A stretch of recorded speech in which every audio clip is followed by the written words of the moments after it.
The European Union has backed a call from the UN Human Rights Chief Volker Turk for an independent investigation into the hundreds of bodies discovered at the hospitals destroyed in Israeli military operations.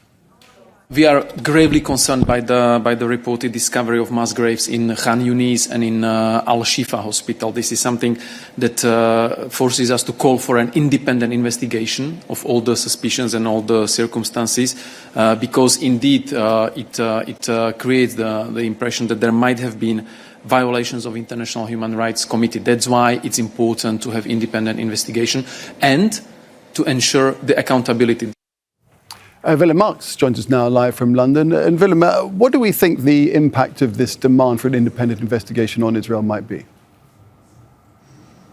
Well, Nick, I've reached out to the Israeli military to find out whether they'd be prepared to facilitate independent investigators. I've not heard back from them. I also reached out to the Israeli Prime Minister's office for a response or comment on this demand from the European Union. No response over the last hour or so. Historically, they've not been enthusiastic about independent investigators operating inside Gaza, and what they've often said is that because there are ongoing military operations, it would be too dangerous for that to happen.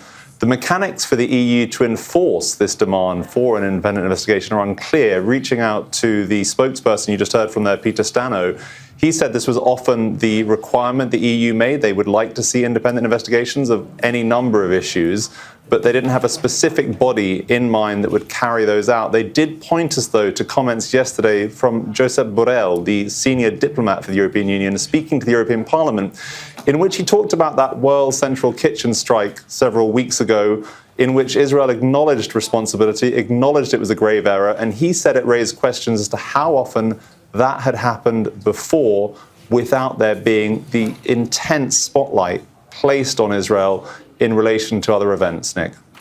All right, Willem, we'll leave it there for the moment. Thanks a lot to Willem Marx there in London. Make sure to subscribe to our channel to get the latest news from Al Jazeera.